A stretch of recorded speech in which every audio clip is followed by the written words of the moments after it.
December 9, 2025, 2:17 local time. A satellite ground station at Thule Air Base, northern Greenland, registers an anomaly, a burst transmission. Duration, 1.4 seconds. Frequency, consistent with Russian military SATCOM protocols. Point of origin, approximately 140 nautical miles south-southwest of the base in the Davis Strait.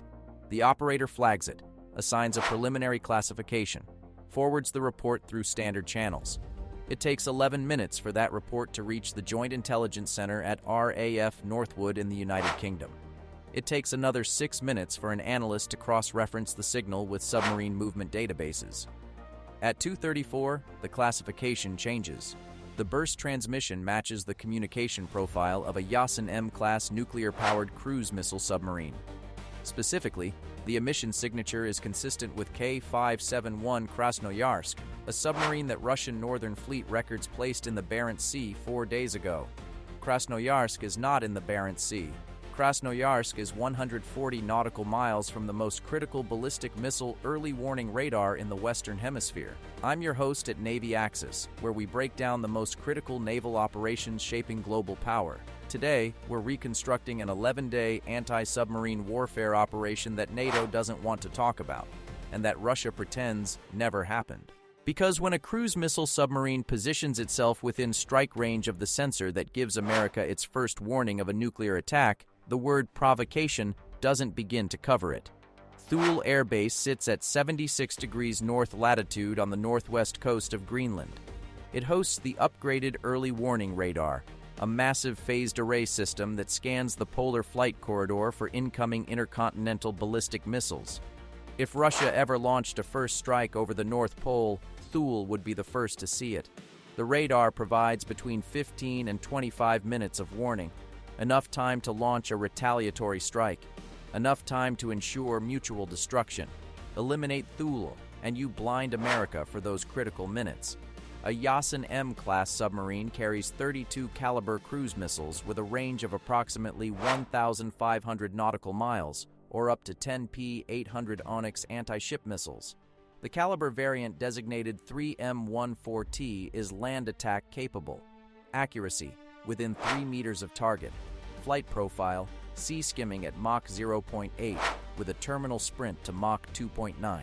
From 140 nautical miles, a caliber would reach Thule in under 12 minutes. The question NATO needed to answer immediately was simple. Was Krasnoyarsk there to test detection thresholds? Or was it rehearsing a wartime mission? Both answers were unacceptable. To understand how a Russian submarine reached Greenland without detection, you have to understand the GIUK Gap and why it failed.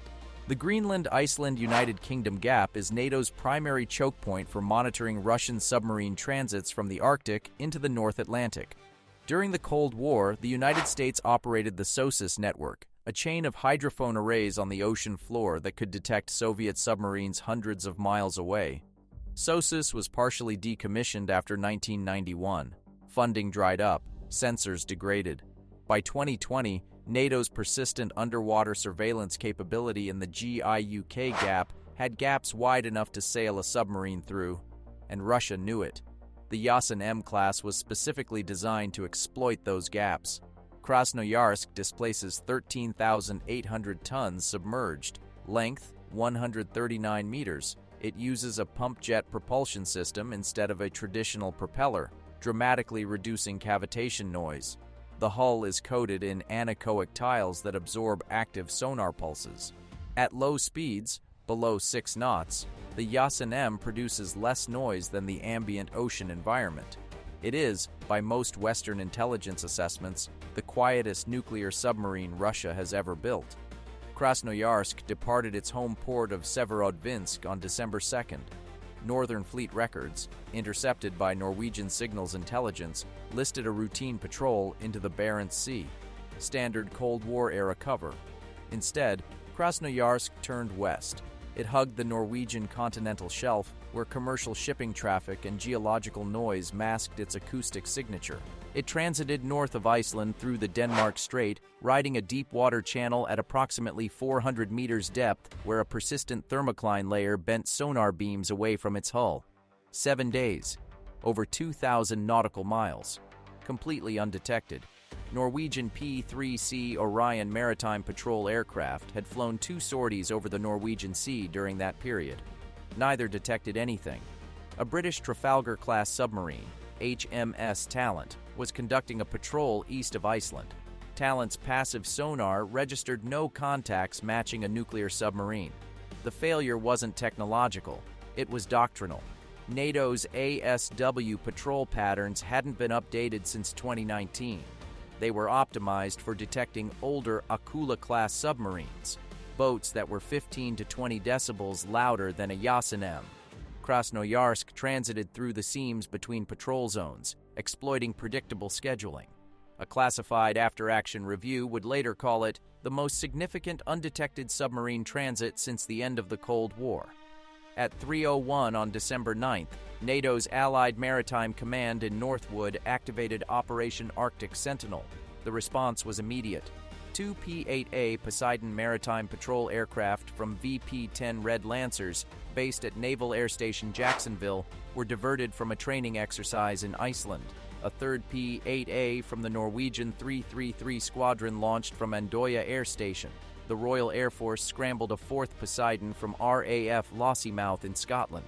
Within 12 hours, 6 P-8A Poseidons from 3 nations were converging on the Davis Strait.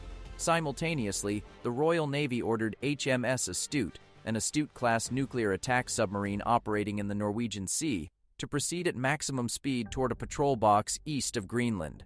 Astute's top speed is classified but estimated at 30 knots submerged. At that speed, it would reach the operational area in approximately 36 hours. The hunt had begun. The P-8A Poseidon carries 129 sonobuoys, a mix of passive directional, passive omnidirectional, and active types. Standard ASW doctrine calls for deploying sonobuoy barriers across likely transit routes, then narrowing the search area based on acoustic contacts. Against a Yasen-M, standard doctrine was insufficient. The first sonobuoy barrier was laid on December 9th at 1422 UTC across the southern Davis Strait. 64 passive sonobuoys in a line extending 80 nautical miles. For 9 hours, the buoys recorded nothing but biological noise, whale calls, ice cracking, distant commercial traffic. Krasnoyarsk had gone silent. After its brief satellite communication, the submarine had likely descended below 300 meters and reduced speed to minimal steerage, perhaps 3 knots. At that speed and depth, its acoustic signature would be indistinguishable from background noise at ranges beyond 5 nautical miles.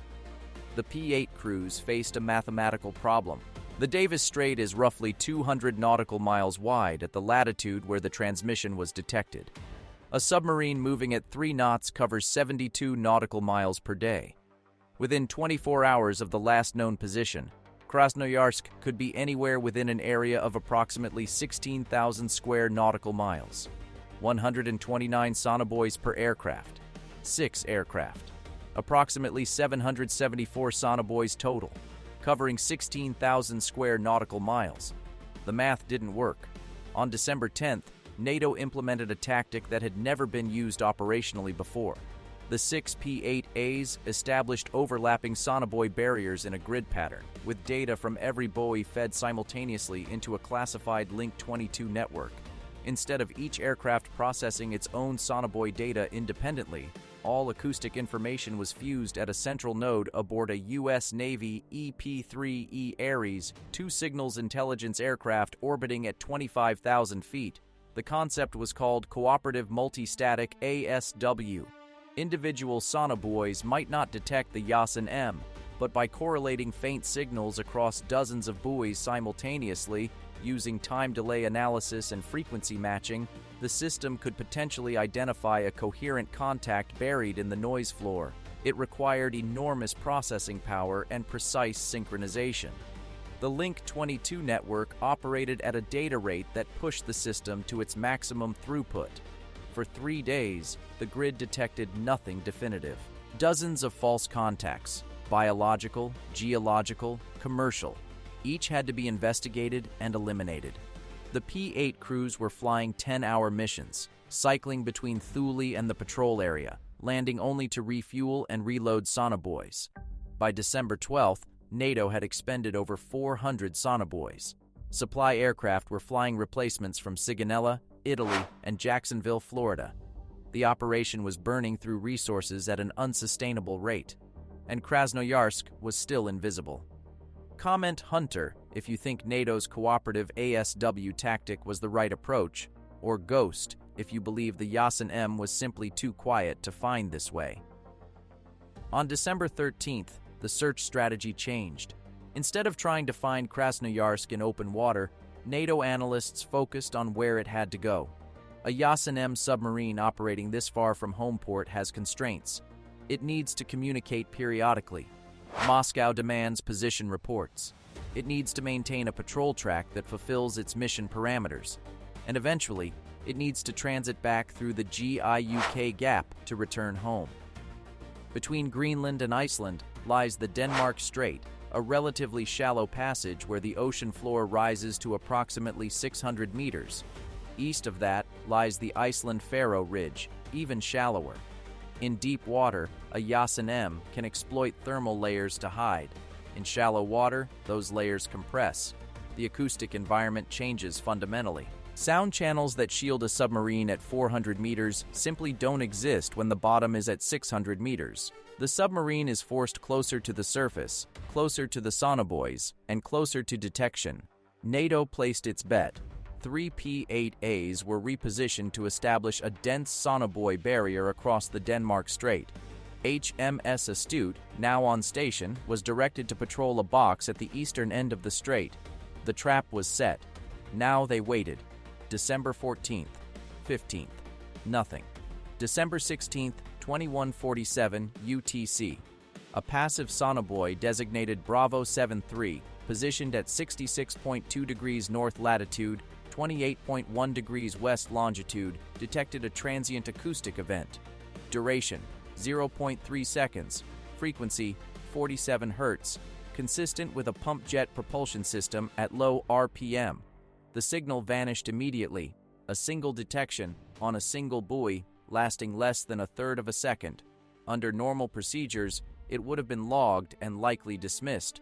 Single transient contacts are common and usually meaningless, but the cooperative multi-static system flagged something. 2 other buoys, positioned 11 and 14 nautical miles from Bravo 73, had recorded faint acoustic anomalies at timestamps consistent with a moving source. Individually, neither anomaly would have been classified as a contact. Together, correlated through the Link 22 network, they formed a bearing line. Bearing, 094 degrees. Speed estimate, 5 knots. Heading east, directly toward the Denmark Strait. Within minutes, a P-8A from VP-10 was overhead. It deployed a pattern of 24 DFAR sonobuoys, directional passive buoys, in a box around the estimated position. For 40 minutes, nothing.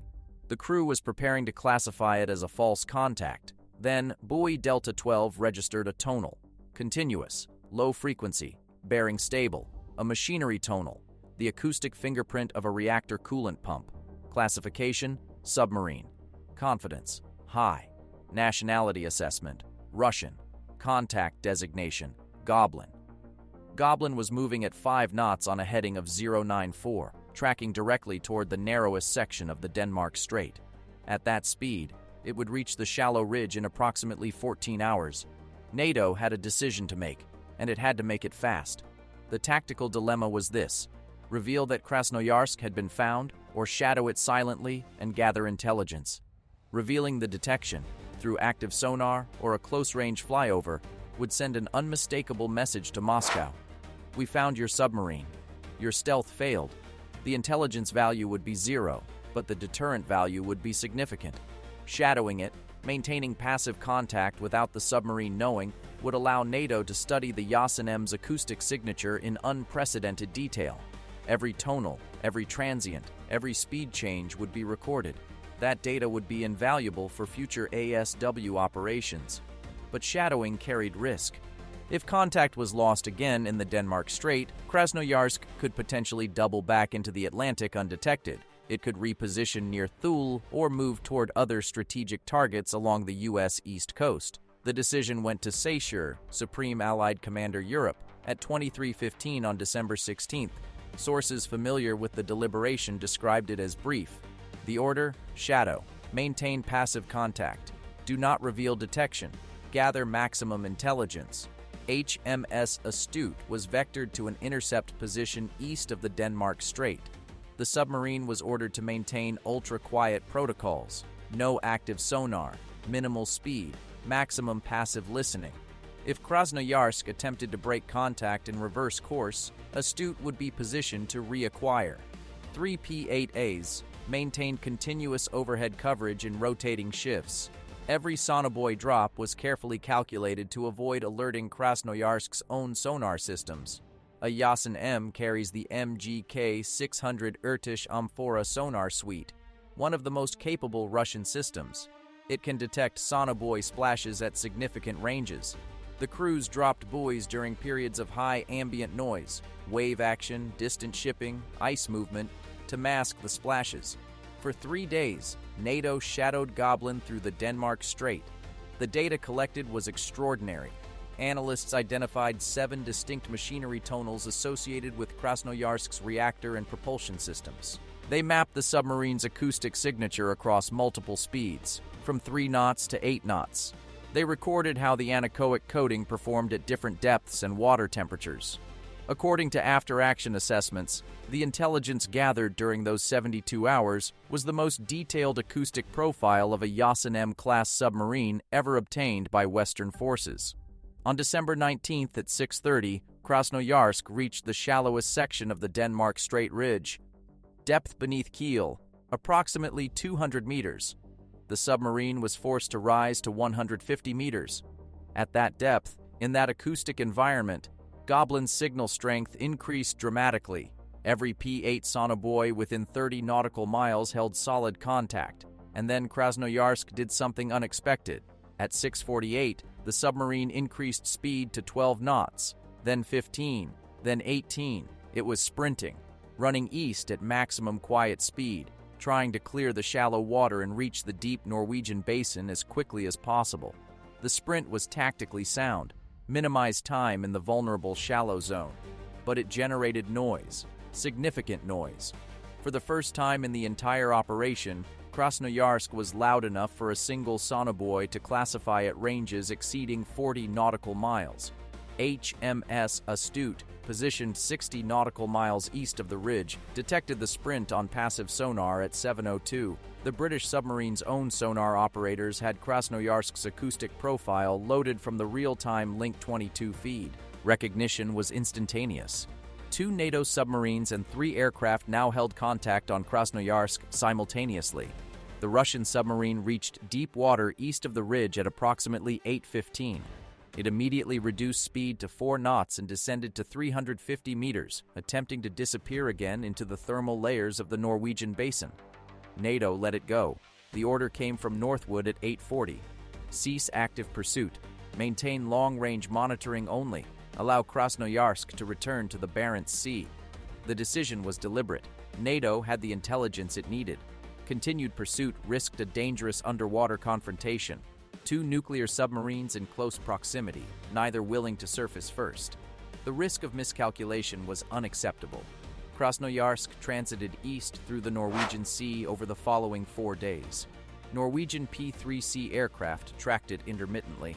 On December 23rd, signals intelligence confirmed the submarine had re-entered Russian territorial waters near the Kola Peninsula. Operation Arctic Sentinel was over. 11 days, 6 nations, hundreds of personnel, over 600 sonobuoys expended, 1 submarine found. The consequences were immediate and far-reaching. On January 8, 2026, NATO Secretary-General convened an emergency session of the North Atlantic Council. The classified briefing lasted 4 hours. Declassified summaries revealed that intelligence assessments concluded Krasnoyarsk's patrol was not a routine training exercise. The submarine had carried a full combat loadout of 32 caliber cruise missiles. Its patrol track placed it within strike range of Thule Air Base for at least 72 hours before the burst transmission was detected. The communication itself was assessed as a deliberate position report to Northern Fleet headquarters, confirming that the submarine had reached its assigned patrol station. The assessment was stark. Russia had tested whether it could position a land attack cruise missile platform within range of America's ballistic missile early warning infrastructure. The answer was yes. For at least 3 days, Krasnoyarsk had been in position to launch a salvo that could have destroyed or severely damaged the Thule radar. In a conflict scenario, that would have blinded the United States to a polar ICBM attack for the time required to bring alternative sensors online, an estimated 20 to 40 minutes. 20 to 40 minutes of blindness during a nuclear exchange is not a gap. It is an eternity. Denmark, the sovereign authority over Greenland, had resisted NATO military expansion on the island for decades. Copenhagen's position was that Greenland's strategic value should not make it a military target. The Krasnoyarsk incident changed that calculation overnight. On January 22, 2026, the Danish government announced it would accept the permanent stationing of a NATO maritime patrol squadron at Thule Air Base.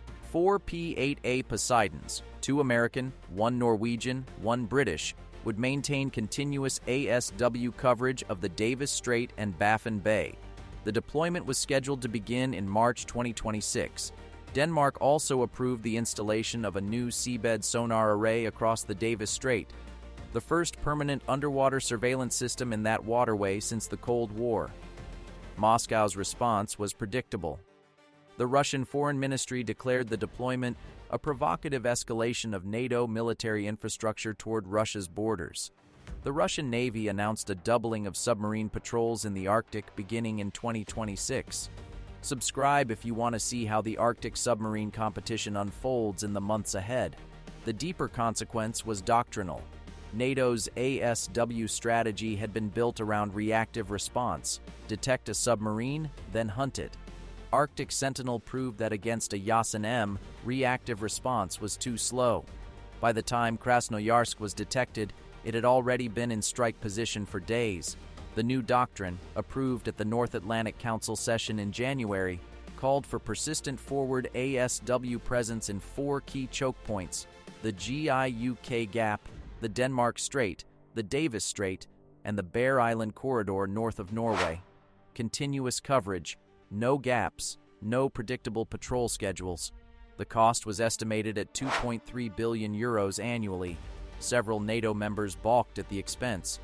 There is one element of this incident that remains unresolved. During the 72 hours that Krasnoyarsk was positioned near Greenland, signals intelligence detected a second burst transmission, this one not from the submarine. It originated from a position on land, approximately 40 kilometers east of Thule Air Base. Duration, 0.8 seconds. Frequency, unknown protocol. Direction, toward a Russian Liana series signals intelligence satellite. Danish security services investigated. They found nothing at the transmission site. No equipment, no personnel, no tracks in the snow. The transmission remains unexplained. If Russia had placed a covert signals intelligence team on Greenland to monitor Thule Air Base during the submarine's patrol, the implications extend far beyond a single submarine incursion. It would mean coordinated intelligence preparation of the battlefield, the kind of operation that precedes not provocation, but planning. The kind of planning that assumes conflict is not hypothetical. 11 days in December, 1 submarine, 1 radar station, and a question that no classification level can fully answer. If Krasnoyarsk reached Greenland undetected once, how many times has it happened before? And the next time, will 1.4 seconds of satellite burst be the only warning NATO gets?